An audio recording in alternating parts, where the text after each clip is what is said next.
Hi, everybody. My name is Lietsel Richardson. I am the secretary of Black and Neuro, and I am so excited and honored to be here with some amazing folks to talk about hair, community, and electroencephalography, or for short, EEG research. Um, so, the reason why we're having this discussion today is actually because literally 1 year ago, we had a neuro-racism day where we talked about the systemic biases that exist in neuroscience. And one of the topics that came up, and that was a very deeply discussed topic on social media, was actually the exclusionary practices in EEG research due to hair. And so a lot of us have networked over that year, and I kind of just think it's great that we can all sit here, all of us who are involved in one way or another in basically getting rid of these exclusionary practices in hardware or in subject preparation, and just have a deep discussion about it. So we are touching base on a year's worth of working on this stuff, although Evangeline and Arnell here have been working on very exciting things well before Black and Neuro Week became a thing. So excited to have y'all here today.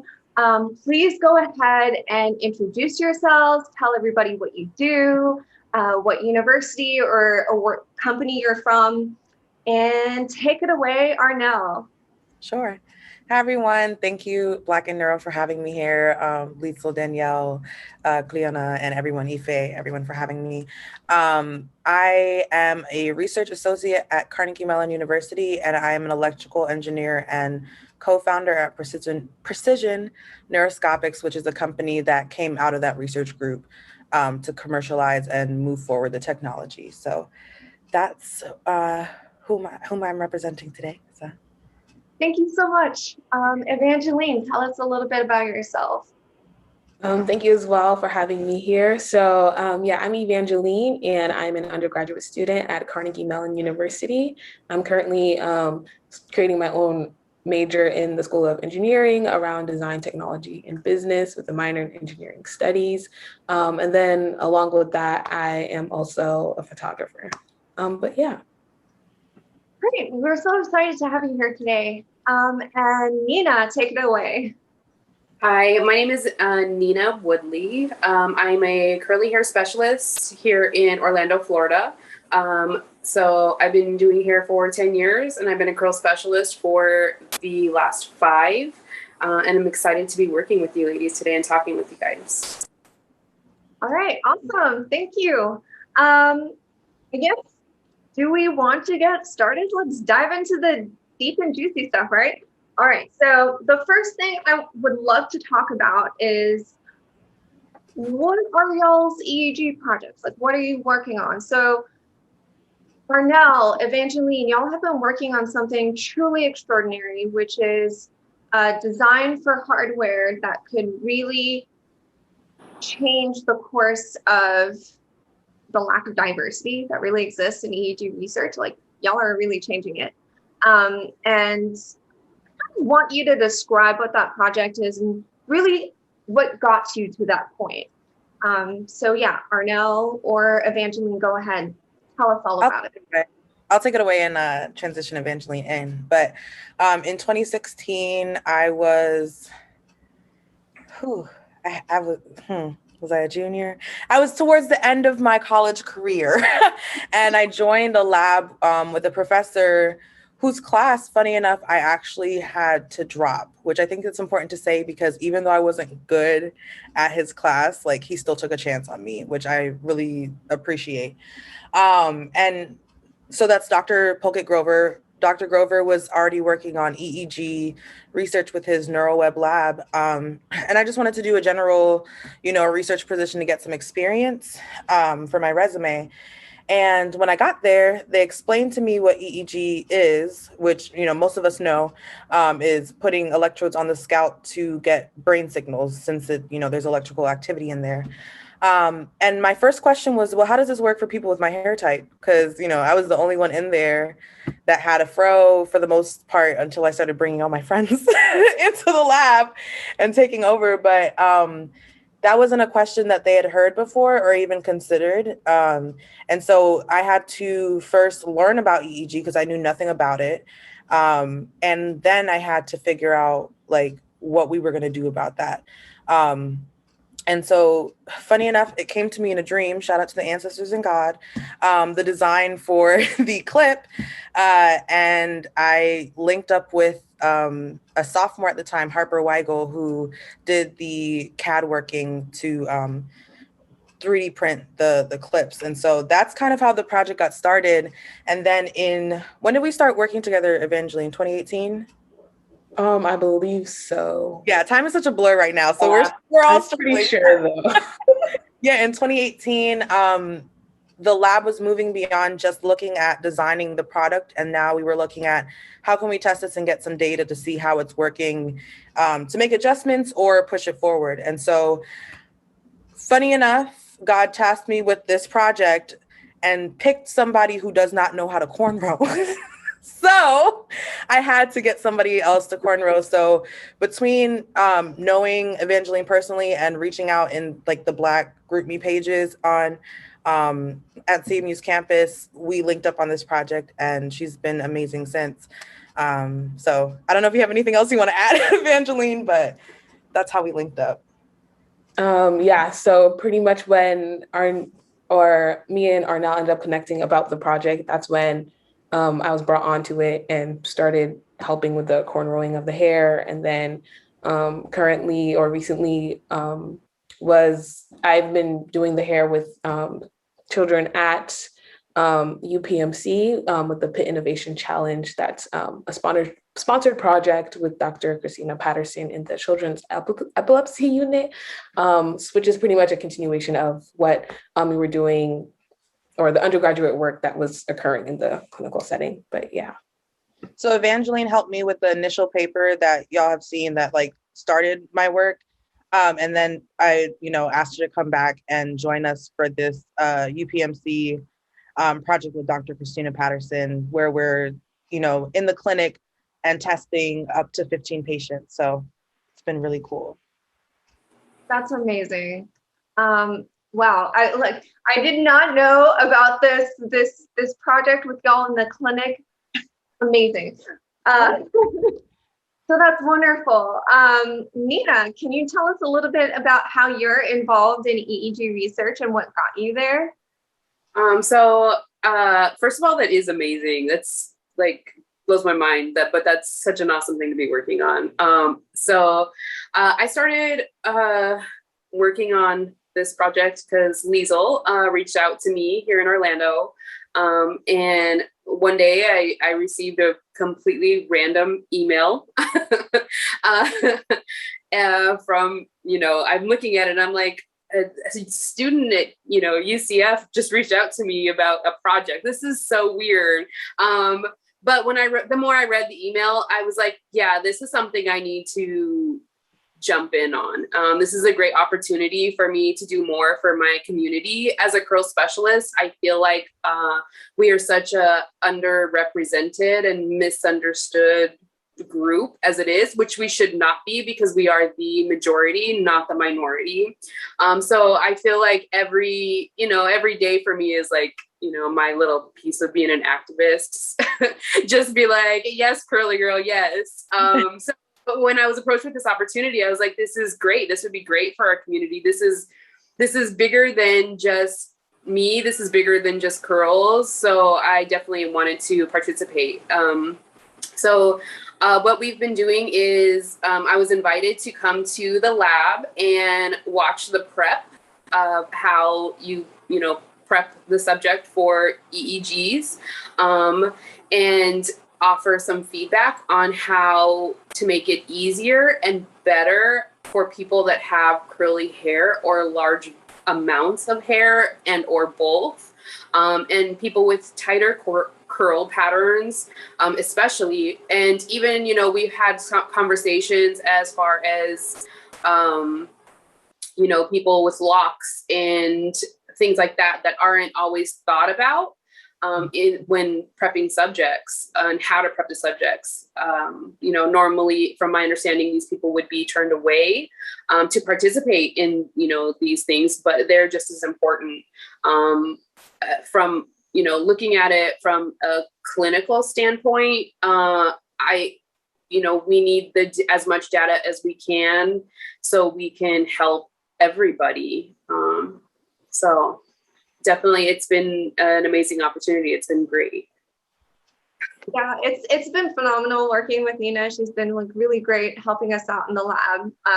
And basically, our goal is to work on a set of guidelines that would be released to the general community, and EEG researchers can implement them, give us feedback, and we will continue to improve upon them and add to it so that everyone has open access to information that will, number one, educate people on hair. Number two, educate people on the importance of illuminating the subject preparation process for EEG, because I feel like if you walk into a classroom and you're like, we're recruiting subjects for this study, we're going to put electrodes on your head, people are going to be like, no, thank you.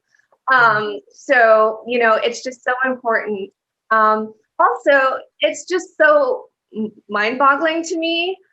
Just going back to Arnaud's comment when she was talking about how she got involved, isn't it interesting how EEG researchers, when you bring up hair in this context, that they're like, I didn't think about that. And then in my head, I'm like, why? Because EEG goes on the scalp and there's hair on the scalp. Like, what? So no, thank you all for talking about how you got to this point. So I do have some more questions for y'all. So Evangeline and/or Nina, can you talk about how researchers can meaningfully partner with members of the community? Because y'all are members of the community, or were members of the community before folks like Arnell and myself reached out. So how do you think other EEG researchers or researchers in sciences in general, what can they do to meaningfully partner up with the community? I'll just start.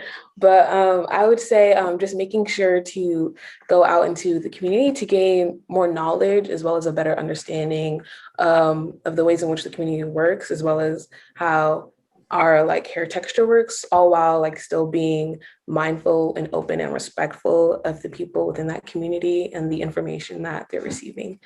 So I would say that's some of the main things. Thank you. I definitely agree. I feel like just, not treating tight curly hair as necessarily different, but just understanding it a little better is going to make that big of a difference. It's nothing to be afraid of just because it's different. Hair is really just hair.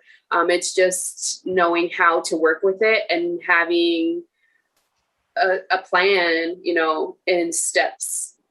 So I think it would be great if more, people reached out and just took the time to learn that, step 1, step 2, step 3, just to be able to get through the hair and in the way that they need, that's not harmful to the person and makes the person feel respected, and not an alien just because their hair texture is different.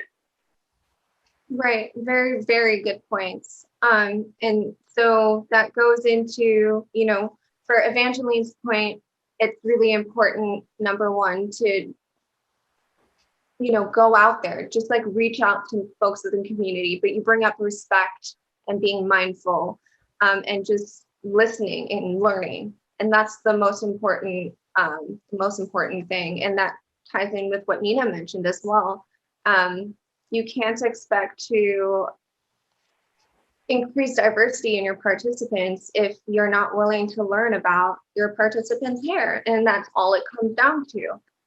If you only collect EEG from a certain subset of the population, any conclusions that you come up with are not representative of the general population. because, as you mentioned, like curly haired people with different textured hair, they're in the majority. So yeah, really great points. Can I add something to that? Of course. I think my paper is proof that we as a science community need to stop saying that if there's no paper about it, it doesn't exist.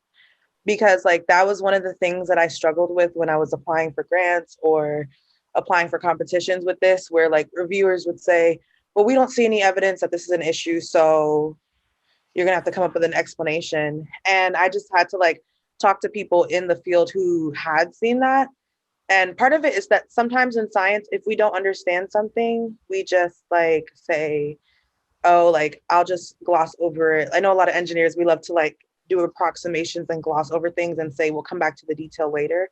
But that's exactly how this problem persisted. So I want people in the science community to respect ancestral knowledge from people of color, because a lot of what we know was done through the scientific process, just like thousands and thousands of years ago. And it doesn't make it less valid because it wasn't done by the IEEE review board. You know what I mean? Like it doesn't make it less valid. So that's an amazing point.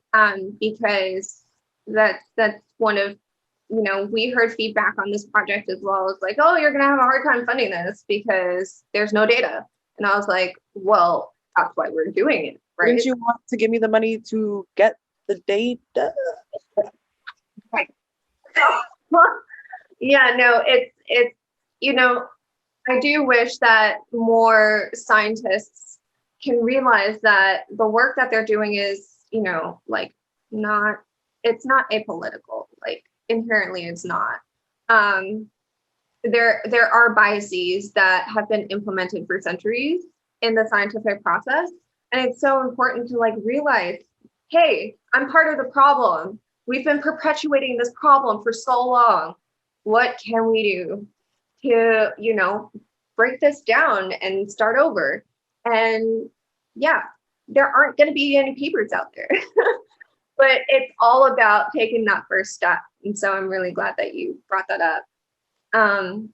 Now that leads me to my next question, because Arnell, like you specifically had something to say to the scientific community, right? Like that was one important thing. What's something else that you wish EEG researchers and technicians and scientists in general, what do you wish they knew about Black hair? I talk about this a little bit in my paper as well. I had to figure out how to create a scientific explanation for shrinkage, because again, it's one of those terms that are colloquially, we all know what that is. As Black folk, we know what shrinkage is, but the scientific community, I had to be like, our hair is like a spring and the K constant is very high. And when you stretch it out, when you straighten it, it wants to go back to the spring. Like it was all types of like really breaking it down. So I want them to know about shrinkage specifically because some researchers and clinicians will tell you to straighten your hair, not understanding that if it's humid outside, if you're running because you're late and you sweat in your scalp, if it's raining, you wasted that 2.5 hours straightening your hair, baby girl, because it's going to go back to how it was. Like I had to explain to my boss that I sat in a salon chair for a salon, and a hairstylist who had been doing my hair my whole life. And she straightened my hair and literally in the chair, it went back to this. So, and that's just something that was so foreign to them that they couldn't even understand why the solution they had come up wasn't really giving what it was supposed to give. That's like when, I talk about when we were like discussing the guidelines before we even started the work. It was so funny, like talking to, I'm one of 2 Black girls in the lab. And so I was like, yeah, no, we need to be mindful of wash day. And, like blank stares all across. Like everyone's like, what's a wash day? What does that mean? Why do we full of it? And just like break down something that to me is like common sense. Yeah. It's difficult. So yeah, that's a really, really great and compelling point to bring up. And I love that anecdote. Anybody else? What's one thing you wish that EEG researchers and technicians and scientists in general, what's one thing you wish they knew about Black hair? Well, I actually wanted to share another similar shrinkage story before I go on, but I also had back before I cut my hair, when I got my hair straightened, right when I went outside, it went whoop, back to an afro. I was like, okay, wow, love that. But another thing I would say is just how much time really goes into taking care of our hair and making sure it's properly taken care of. During my time cornrowing the children's hair, like talking with the parents, it was like really, so I don't have like that much experience, or I didn't fully understand what the process was with EEG for Black people, or just what that whole process looked like. So talking with the parents, it was really interesting, hearing how they would have to like go pay to get cornrows done for their children, or even seeing how a grandmother was ready to just shave off the child's whole hair because of the pain that the child was going through when, getting the electrodes on their scalp. So it's like really just being mindful of that whole process, and as well as, I guess, just how important it is to properly take care of it. But yeah. That's a sorry. That is a heartbreaking story. I'm just gonna say that. It was very sad to see. That is horrible. Yeah. And nobody, no matter their age, should ever feel that way. Ever. That's horrible. It shows the lack of education around, ethnic hair in general, to even think of that might be an option. The same with straightening out the hair for the procedure. Some or most of us curly girls, we spend years getting our hair healthy from chemicals, from heat, from all of that. So if we want more people to participate, and people, with curly hair, we have to figure out a way to do it healthy and not send them to go get their hair straightened. And that when I was participating in the lab, that was my number one goal. Like, if these were my clients in this situation that needed this, how can I advise them to do this healthy, that when they wash their hair, their curls are just going to bounce right back. And that's top priority, because it's about the hair care. That's our crown. Like, you can't just, even if you're not feeling well, sometimes that's the only thing that makes you feel beautiful. So that's not an option. Right. I'm really glad that you brought that up, because I think like sometimes the outside communities, it could feel like, what's the big deal? But I think we can look across cultures and see that hair is very important. So important that in some religions you cover it as a respect and an honor to your hair. Like, you know what I mean? Like, it's that deep. Or the fact that in a lot of religions you grow out your hair, or you lock it, and it symbolizes, strength or the work that you've done. So like, there really is a spiritual and cultural component to hair that I think is being violently disrespected by science, which is not new for science to violently disrespect culture. But I'm glad that we're doing that. And I also want to point out, I really love the thought process that comes from understanding the Black community, because I met Lietsel, and did I pronounce your name correctly? Yeah, you did. You're good. I met Lietsel last month or the month before, and we both individually as scientists reached out to people who understand hair to help facilitate this. And I don't want that to be taken for granted, because oftentimes in science, like, again, that scientific opinion is like, this is the opinion that matters. But no, like, your Nina and Evangeline, like, what you bring to the project is literally enabling it. It literally is the meat and bones of the project and the crux of the issue.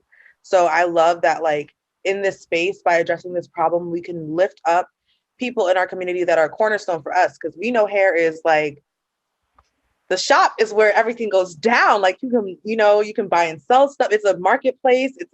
it's a church, it's like so many things. And so to be able to bring that important aspect into this work, I think just speaks to how you work when you're respectful to the community.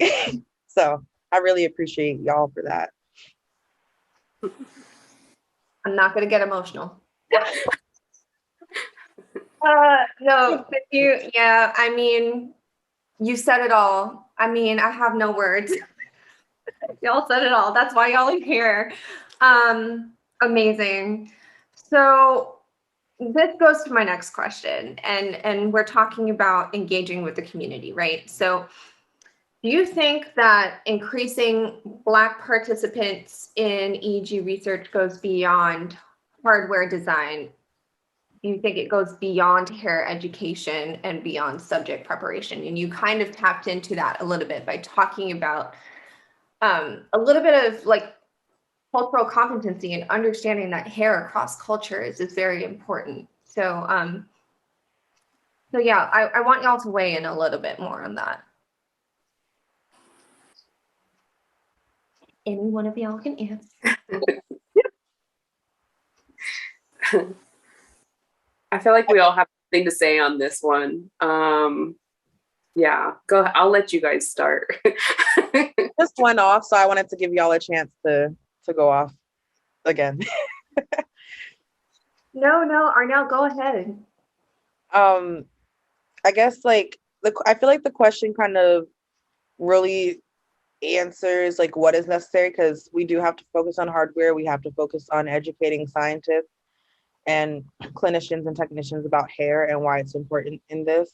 But I also think that like you said, explaining to the subjects what this even looks like in a way that like in an age where everything's grabbing our attention, that it actually sticks. Or in a way that is easy to understand if you hand a pamphlet to a parent, that's accessible and things like that. I think that's, one of the missing links and stuff. And I know, we're doing work on that, but I think that's one of the things that's missing. Yeah, so communication and basically breaking down the process of what the research is to potential participants, basically. Mm-hmm. Yeah, very good point. Oh, and sorry, one more piece.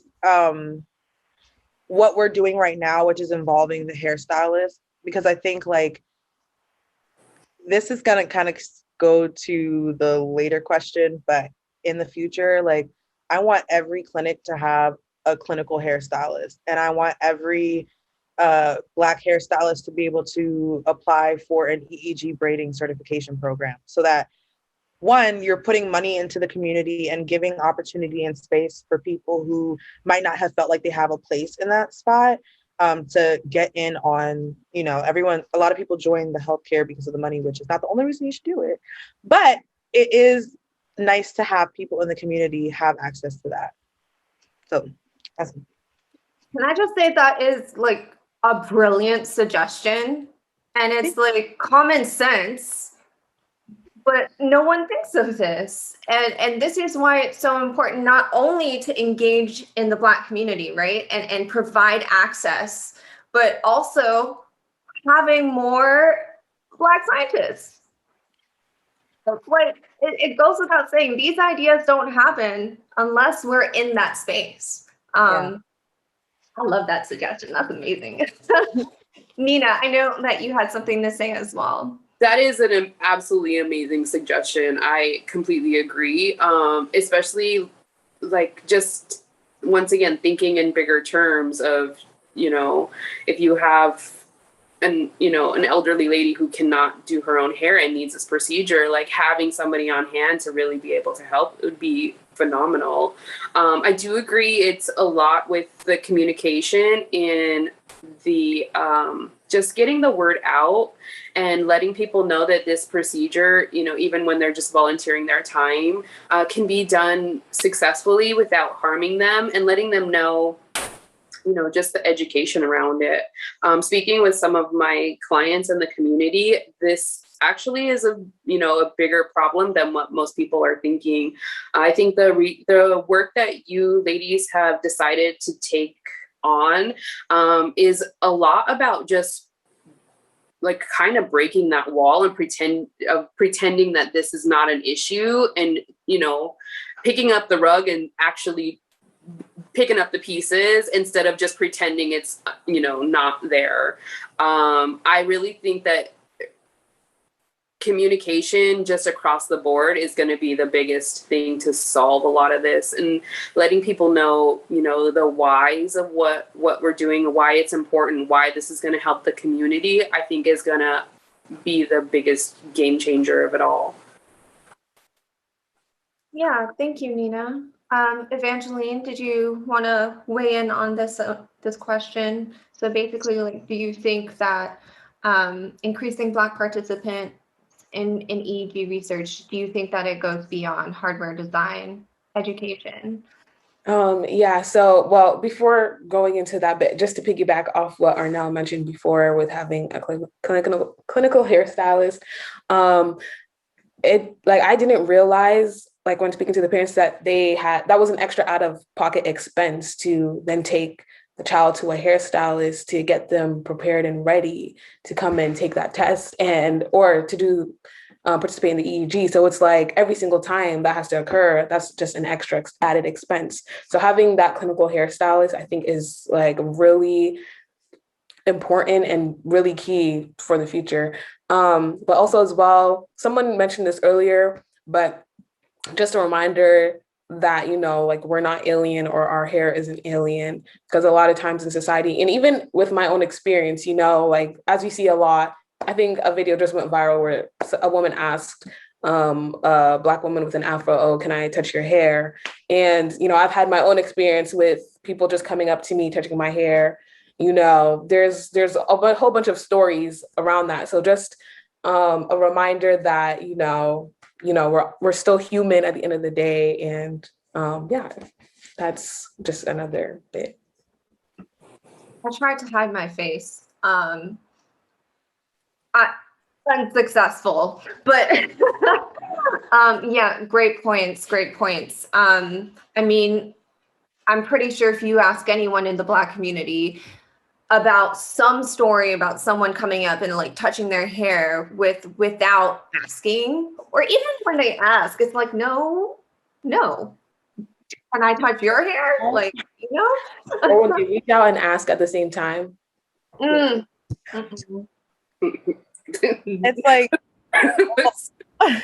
all this intrigue, and we're still having this conversation. Not people reaching into my hair and being like, "Oh, I wasn't expecting it to be soft." Mm-hmm. What were you expecting? Like, come on now. Do better is basically what we want people to know. Exactly. Great. So, Arnell, I want to ask you, since you got your own company, you know, like, you've been innovating, you're honestly a star. I want to know, how do you envision the future of EEG? It's funny, me and Evangeline kind of talked about the questions a little bit before we got on the call, and I was laughing to myself because I was like, I don't have anything for this question besides, when Black people go to the hospital to pay for an EEG, I want them to get the service that they paid for. It's so simple. That's really it. Like, it's not fair for us to have a procedure that works mostly for everybody else, and we are still paying for a version of it that does not work. Like, that type of stuff infuriates me. Like, I went to the doctor one time, and the doctor completely ignored all my needs. And there was a very specific test that I wanted him to do because I knew my symptoms were outside of the norm, and he completely ignored me. And I still had to pay the $30 copay. And it was like, in college, it was like some of the last $30 in my pocket. And I just sat there and sobbed in the office. And I don't want anyone to feel like that ever. Like, if I was in an issue where in a situation where I needed an EEG done, more likely than not, it's not a comfortable situation.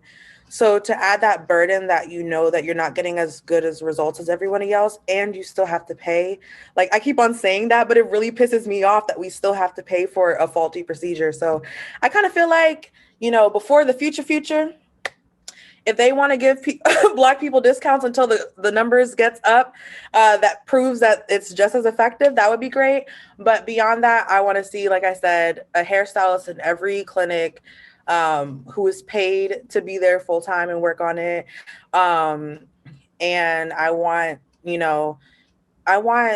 EEG clinicians and technicians in school to have not just a page or a paragraph on hair, but I want an entire unit, if not a class, because for this to be the barrier to the scalp that you claim that you care about, but we don't know anything about the barrier or the road to the scalp is frankly embarrassing and a little unacceptable. So the future that I see of EEG is bright and inclusive and respectful, and also includes solutions for weaves, locks, and braids, which we're working on. Right now, our stuff kind of works for locks and braids, but not proven yet. So, then we got to get to the weaves. But, other than that, I just want an equitable future.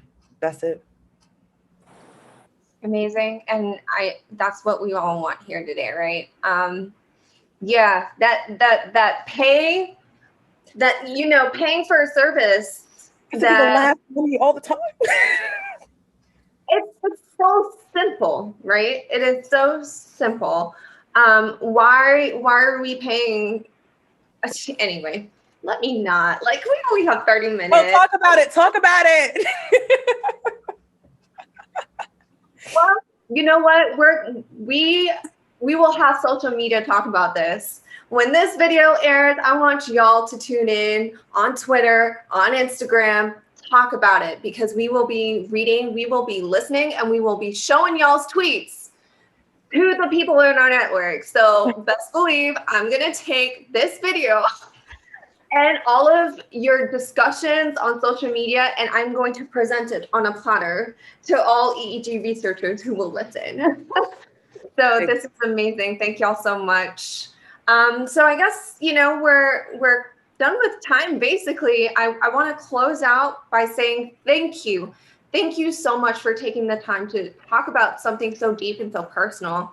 But what we've really learned here today is that you cannot underestimate the power of community and involving that community in your research, period. That's it. That's the summary. I feel like that wasn't sophisticated, but we've come to a lot of conclusions today. But if there's anything I'd like everyone to take away from this video is involve your community, get out there. It's possible. It's not hard. Thank you all so much for your time today. You all individually and as a unit are just majestic. Thank you so much for all of the work that you contribute to our community.